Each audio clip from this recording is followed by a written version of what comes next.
और अमेरिकी राष्ट्रपति डोनाल्ड ट्रंप की मुलाकात की तस्वीरें जो है वो भी निकलकर सामने आएगी। सबकी नजरें इसी ओर टिकी हुई है और इसी विषय पर आज हम चर्चा करने वाले हैं। चर्चा करने के लिए कुछ खास मेहमान हमारे साथ जुड़ चुके हैं। इंट्रोडक्शन आप सभी का करवा दें। हमारे साथ चंद्र प्रकाश द्विवेदी वरिष्ठ पत्रकार जुड़े हुए हैं। सर बहुत स्वागत है आपका। साथ ही साथ हमारे साथ रणविजय सिंह वरिष्ठ पत्रकार जुड़े हुए हैं। सर आपका भी बहुत स्वागत है। तो वहीं हमारे साथ मनोज कुमार वरिष्ठ पत्रकार जुड़ चुके हैं। सर आपका भी बहुत स्वागत है। सबसे पहले मैं चंद्र प्रकाश जी आपका ही रुख करूंगी। जिस तरह से प्रधानमंत्री मोदी और ट्रंप की इस मुलाकात पर पूरी दुनिया की नजर टिकी हुई है, क्या ये सिर्फ एक औपचारिक बैठक है या फिर वैश्विक राजनीति व्यापार की दिशा में महत्वपूर्ण माना जा रहा है? धन्यवाद। देखिए, जो 17 जून की मोदी ट्रंप मुलाकात की जो चर्चाएं चल रही हैं, फोटो हम देख रहे हैं, उसको हम एक्चुअली वास्तविक महत्व या फोटो बयानबाजी की तरह ना देखें। जैसे अभी आपने एक बात कही, ये बात बिल्कुल सही है। हम ये देखनी चाहिए कि 17 जून को जो मोदी ट्रंप की मुलाकात है उसका परिणाम क्या होगा।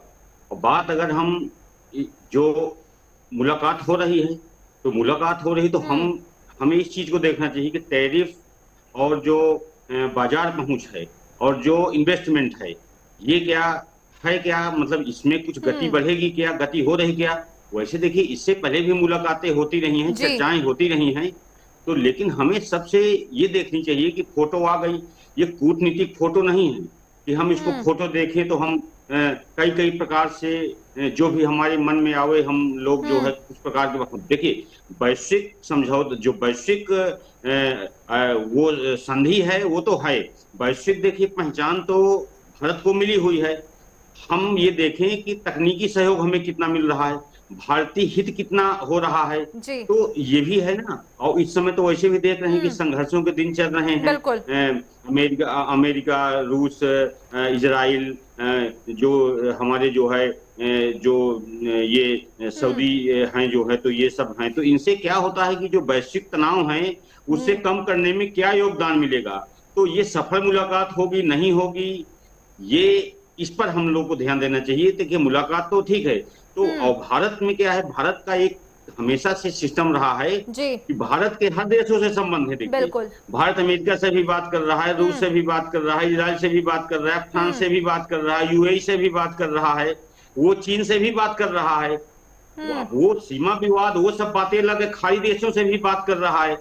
अब देखिए, मैं एक छोटी बात आपको बताऊं जो भी कहे, वैश्विक G7 में G7 का सदस्य नहीं है भारत, इसके बाद भी भारत को बुलाया जाता है। तो कहीं ना कहीं देखिए, वैश्विक पहचान तो मिली है, ये बात तो हम लोग नहीं कह सकते कि वैश्विक पहचान नहीं मिली है, वैश्विक पहचान मिली है। अब ये है कि ये जो अगली मुलाकात हो रही है, मुलाकातें तो ढेर सारी होती रही। अब इस मुलाकात में भारत अमेरिका व्यापार समझौता, हमारे जो एक्सपोर्टर हैं, भारत के एक्सपोर्टर हैं, भारत के जो व्यापार है, इस पर कितनी मजबूती आएगी, टेक्नोलॉजी कितना प्रभावी होगा, या हम लोग जो तनाव है वो कितना कम हो पाएगा।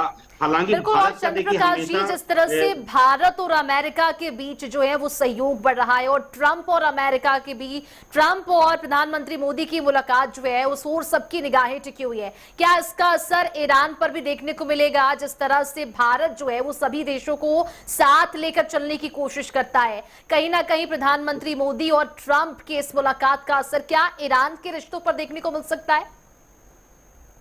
देखिए, भारत का तो हमेशा एक ही सिस्टम रहा है कि भारत हमेशा सबसे संवाद के अवसर खोल के रखता है, तो सबसे अवसर। और रही बात, हम खाड़ी देशों की बात करें, लोग तमाम प्रकार की बातें करते रहते हैं, तमाम प्रकार की खबरों में भी चर्चाएं आती रहती हैं कि नहीं, इस युद्ध में, इस संघर्ष में भारत का भी कुछ विशेष योगदान है, भारत का क्या पक्ष है। देखिए, खाड़ी देशों से भारत को भी समझौता बना करके चलना है। क्योंकि तेल और गैस आपूर्ति एक सबसे बड़ा कारण है। फिर हम भारत क्यों किसी से लड़ाई करके चलेगा? तेल और गैस आपूर्ति एक सबसे बड़ा कारण है। लाखों भारतीयों का कारोबार है, अरबों डॉलरों का व्यापार होता है, तो क्या ये सब नहीं देखा जाएगा क्या? भारत कभी भी किसी के पक्ष में नहीं है। भारत तो ये चाहता है कि सभी मंचों पे उसको जो है उसकी उपस्थिति रहे, उसकी जो है उसके व्यापार जो है मजबूत हो, उससे वो हो, उस डेटा मजबूत हो, टेक्नोलॉजी मजबूत हो, निवेश मजबूत हो। इसके अलावा भारत और कुछ नहीं चाहता है। बिल्कुल ठीक है, लौटूंगी सर आपके पास। वरिष्ठ पत्रकार हमारे साथ रणविजय सिंह जी भी जुड़े हुए, सर आपका रुख करूंगी। जिस तरह से